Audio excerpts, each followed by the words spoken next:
Página 173. La opción de la maternidad. La maternidad es el único rol femenino perfectamente aceptado en todas las épocas de la humanidad. Se le ha dicho a la mujer que por el hecho de dar a luz es acreedora al mismo respeto social otorgado a los hombres por sus creaciones culturales. A través de diversos instrumentos de socialización se ha glorificado la función maternal, revistiéndola de una aureola mística y divina. Se visualiza el proceso de la maternidad como una absoluta renuncia a los propios intereses, lo más opuesto posible al egoísmo, y el más excelso y desprendido otorgamiento de la vida. El amor maternal es considerado generalmente como un impulso sublime incorporado a los instintos de la mujer, que la estimula a realizar cualquier sacrificio con tal de conseguir la realización individual de sus hijos. Para cumplir con las metas que me he propuesto en este libro, en orden a contribuir a poner término a la discriminación femenina y promover el desarrollo individual de la mujer, me parece de necesidad imperativa desmitificar el rol maternal, puesto que según su estructura actual es uno de los principales obstáculos para el devenir humano superior.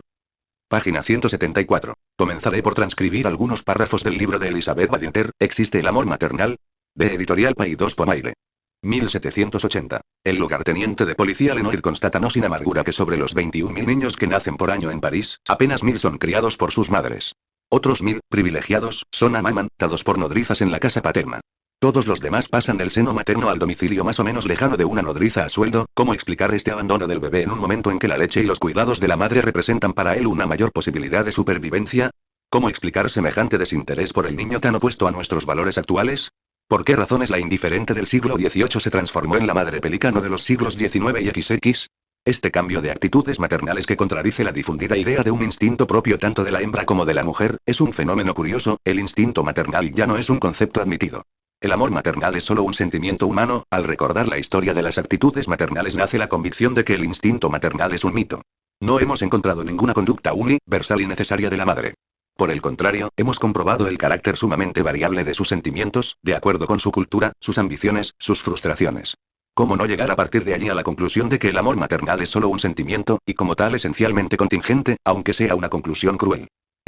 Página 175. Sentimiento puede existir o no existir. Puede darse o desaparecer. Poner en evidencia su fuerza o fragilidad. Privilegiar a un hijo o darse a todos. Todo depende de la madre, de su historia y de la historia. En su interesante estudio, la profesora Badinter nos muestra cómo la actitud de la madre con el hijo ha tenido cambios tan dramáticos a lo largo de la historia, y cómo el actual prestigio y valorización del rol maternal se originó en un largo proceso de socialización que se inició en 1760. Moralistas, administradores y médicos pusieron manos a la obra y desplegaron sus argumentos más sutiles para convencerlas de que volvieran a sentimientos mejores y de que volvieran a dar el pecho. Era el discurso de la felicidad y la igualdad, discurso que les concernía en más alto grado. A lo largo de casi 2 siglos, todos los ideólogos les prometieron maravillas en caso de que asumieran sus tareas maternales. Sed buenas madres y seréis felices y respetadas. Volveos indispensables a la familia y conseguiréis derecho de ciudadanía. A través de esta reseña podemos comprobar cómo aún lo que pareciera ser más propio de la mujer, su rol maternal, se ha estructurado por y para el hombre, puesto que ha sido aquella sociedad masculina la que ha manipulado su psiquis para condicionar la maternidad a los intereses sociales del momento histórico. La mujer también está alienada en su función maternal, acorralada, circunscrita, y limitada a ser el instrumento de conservación de la especie, debiendo sacrificar en aras de esa necesidad su desarrollo individual. Página 176. Esta no es una observación contra la maternidad misma, sino una admonición contra el proceso maternal intervenido, alienado, neurótico y compulsivo. No es posible que el sexo femenino tenga solamente 2 opciones para realizarse como mujer: la maternidad o la imitación de roles masculinos. Es preciso, a toda costa, abrir una tercera vía, que debe ser la del libre y consciente desarrollo individual. Quiero poner el dedo en la llaga de lo que constituye el problema más singular de la maternidad, puesto que es un mecanismo que obstaculiza directamente la evolución de toda la humanidad.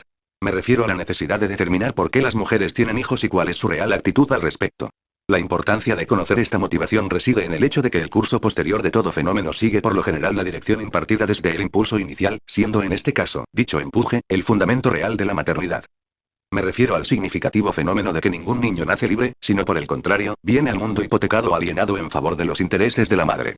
Diciéndolo de otro modo, los hijos no llegan a la vida para desarrollarse libremente, sino a satisfacer necesidades de la madre, algunas de las cuales son las siguientes.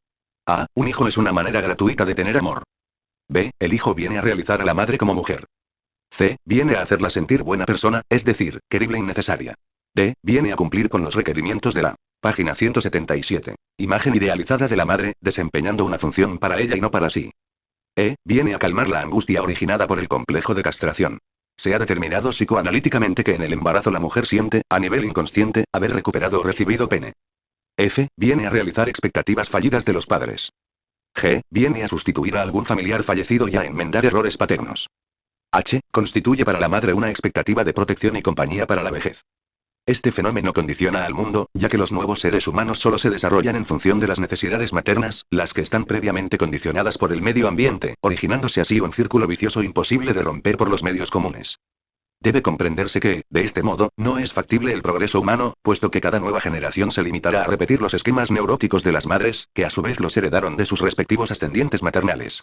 Hablo de necesidades neuróticas porque todo este proceso tiene una mecánica compulsiva. Esto se confirma reflexionando en que la madre espera de sus hijos una compensación por todo lo que no ha podido realizar en la vida. Página 178. La coerción psicológica ejercida por la madre genera en el niño una profunda actitud de rebeldía, oposición y rabia encubierta, la que no puede manifestarse porque es contra la madre y reviste un carácter inconsciente. Esta agresividad se desplaza más tarde contra otras personas o contra sí mismo. Es preciso considerar que la madre es omnipotente para el niño en la edad prenatal y en la infancia, lo que genera en este una tremenda dependencia, que posteriormente se convierte en rebeldía. En el caso del varón, lo que en la niñez fue insubordinación, se transforma cuando llega a ser adulto, en machismo. El amor maternal no carece de egoísmo, como se pretende, ya que representa una forma de obtener prestigio y reconocimiento, y de combatir el complejo de castración, a la vez que un medio de realizarse como hembra mediante un modelo universalmente aceptado y glorificado. El aspecto más delicado de todo este asunto reside en el hecho de que la mujer es la maestra del mundo, puesto que tanto hombres como mujeres están bajo su cuidado directo en la infancia, ya que el padre, por lo general, dispone de poco tiempo para convivir con los hijos. Ahora bien, ¿está preparada la hembra humana para desempeñar el papel de guía de sus hijos cuando ni siquiera ha logrado su propio desarrollo? Resulta evidente que si una persona no se realiza a sí misma nada puede dar a los demás, puesto que no es posible entregar lo que no se posee. Página 179. El rol maternal se ha formado por una tremenda presión social dirigida a que la mujer se realice exclusivamente a través de la maternidad. Muchas mujeres se dan cuenta de esto demasiado tarde, cuando tienen 40 o 50 años, varios hijos y la más profunda soledad. El destino del mundo está en manos de la hembra sapiens, criatura que por no haber alcanzado identidad propia, imita los roles masculinos, que busca la realización de su femineidad exclusivamente mediante la maternidad, y que no ha trascendido su condición de objeto erótico. Este es uno de los principales factores por los que la civilización no ha logrado alcanzar caminos más elevados en lo que atañe a la calidad humana de las personas. Es posible anticipar, empero, que el día en que la mujer consiga desarrollarse individualmente alcanzando su madurez como persona humana, se abrirá una nueva esperanza de un mundo mejor, puesto que los más altos valores humanos podrán desarrollarse desde la cuna. Esto, sin embargo, no pasará de ser una utopía mientras la mujer no se decida a abandonar su actitud frívola y superficial, que le impide atender a sus obligaciones trascendentales. Imaginemos el enorme impulso que podría experimentar el progreso humano, en lo que se refiere a la naturaleza interna del individuo, si las madres educaran a sus hijos no para llenar sus propias carencias, sino para satisfacer los requerimientos del mundo, en lo que atañe a conciencia superior y moralidad. Se crearía de este modo un conglomerado de seres con sensibilidad y responsabilidad social, plenamente conscientes de la página 180. Necesidad de formar una humanidad mejor. Para esto, empero, sería necesario implementar un sistema educativo comprensivo y no impositivo. Los padres están demasiado acostumbrados a forzar a sus hijos a la aceptación de mandatos, reglas y pautas que ellos no entienden, ya que por lo general no les explican los fundamentos de esas obligaciones. Simplemente los apremian para su cumplimiento. Es de elemental necesidad que las madres renuncien a imponer a sus hijos las propias opiniones y conceptos con el afán de perpetuar sus esquemas imperfectos, dándoles la libertad necesaria para que puedan pensar y desarrollarse por sí solos. Su labor educativa no debe estar destinada a formar duplicados psicológicos de su propia persona, sino a crear las adecuadas condiciones de cuidado y nutrición para que encuentren su propio camino de realización. La verosimilitud del amor maternal solo obtiene confirmación en la renuncia emocional al hijo, desistiendo de utilizarlo o manejarlo como un instrumento de las propias carencias o ambiciones. Esta no significa una muestra de desamor, sino, por el contrario, de amor depuradamente superior. Anteriormente, hemos manifestado que los nuevos hombres solo se desarrollan en función de las necesidades maternas. Estos requerimientos no son diferentes del común de las mujeres, por lo que resulta conveniente recordarlos para que esta argumentación no pierda consistencia. Debido al complejo de castración, la mujer página 181, siente a nivel inconsciente, inferior al varón. Esto origina envidia, agresividad y resentimiento, como conductas básicas en la vida. La mujer es exageradamente dependiente de la opinión ajena, autovalorándose de acuerdo al espejo del prójimo. Carece de identidad sexual psíquica, por lo que centra la realización de su femineidad en el rol maternal, en convertirse en objeto erótico, o imitar roles masculinos. Busca obsesivamente formar su destino en relación al hombre y no de acuerdo a sí misma. Es así como se hace dependiente del varón, imitándolo o combatiéndolo. Carece de un camino independiente y propio de realización, necesitando llenarse con elementos generados por los varones, para los varones o en contra de ellos. Impulso de rivalidad con todas las mujeres. Su primer impulso contra el sexo femenino se origina en una profunda rabia contra la madre, a quien culpa por haberla hecho incompleta. Esto la hace separarse afectivamente de ella, volviendo todo su interés al padre, con fantasías de obtener un pene o un hijo de él, concibiendo simultáneamente sentimientos de hostilidad y rivalidad con su madre. De este modo, la primera experiencia con el sexo femenino es aversiva. Posteriormente, al dedicarse a la empresa de atrapar un hombre, comprueba. Página 182. Que todas las mujeres desempeñan la misma actividad, lo que las convierte en rivales. Impulso de culto al cuerpo, procurando compensar un vacío interno con el cuidado obsesivo de la apariencia personal. También tiene por objeto satisfacer el narcisismo femenino. Actitud frívola y pueril ante la vida. Preocupación obsesiva por la vida ajena. Este es un aspecto complementario del punto no. 2, ya que debido a la inseguridad y falta de confianza en sí misma, anda buscando modelos que imitar y otros para descalificar. Por supuesto, imita a los coincidentes con sus propias pautas, por erróneas que éstas sean, rechazando los ejemplos discordantes, aunque sean de evidente perfección o conveniencia. Es más angustiada y ansiosa que el hombre. Más descontenta, frustrada y amargada que el varón. Preocupación exagerada por alcanzar reconocimiento social. Tendencia a explotar negativamente la propia pasividad, utilizándola como instrumento de manejo de las personas. Temor compulsivo de ser abandonada. Repercusión patológica si esto se realiza efectivamente. Página 183. Falta de confianza en sí misma, lo que la hace emocionalmente vulnerable. Impulso a ser evaluada como mujer, y no como persona individual. Tendencia a que sus decisiones sean determinadas por sus odios o afectos. Empleo frecuente de un lenguaje viperino, que es la manifestación de la agresividad femenina. En esta forma encubierta de hablar utiliza expresiones destinadas a herir o agredir, sin que esto parezca ni aun ante sí misma un ataque. Estos impulsos que he reseñado tienen un común denominador que resulta interesante señalar, y que corresponde a la primera de las conductas erróneas, esto es, el apasionamiento. Recordemos que pasión viene de pasividad, indicando una condición pasiva y no activa en lo que se refiere al yo.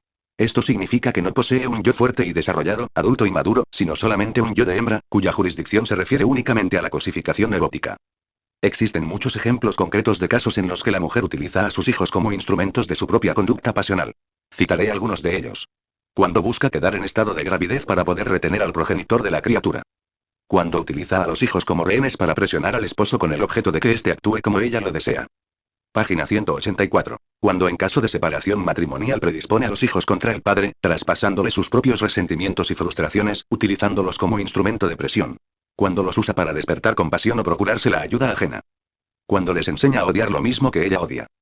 Como se comprenderá, existen demasiados ejemplos similares, y solo cito los anteriores como guía de reflexión. Falta agregar a este análisis que la mujer busca quedar en estado de gravidez no para dar, sino para llenar necesidades propias. Todo el sacrificio del embarazo, parto, crianza, y alimentación del infante, está alienado en su génesis y desarrollo. En efecto, este esfuerzo está dirigido, en última instancia, hacia sí misma, ya que el infante es solo un instrumento utilizado para satisfacer las necesidades inconscientes de la madre. El parto no se realiza como un acto inegoísta de dar vida, sino como la comprobación ansiosa de la propia femineidad. No tiene por objeto gestar, concebir y parir un nuevo ser para que pueda encontrar su propio destino, sino para unirlo al destino de la madre, con el propósito de calmar sus ansias insatisfechas. Por esta causa, los nuevos hombres y mujeres solamente logran desarrollarse dentro de la estrecha gama de limitaciones neuróticas impuestas por la madre, vale decir, página 185, sirviendo sus conductas pasionales y tomando estas como eje rector de su aprendizaje humano. Este es el motivo por el que las nuevas generaciones no son fundamentalmente mejores que las antiguas. Solo difieren en apariencia, pero no en el fondo. La nueva generación solo representa una forma diferente de programa psicológico, implementado al mezclarse su aprendizaje social con la instrucción materna, pero no involucra una desprogramación que contemple la genuina y libre posibilidad de condicionarse a sí mismo de acuerdo a los propios anhelos y consideraciones racionales individuales.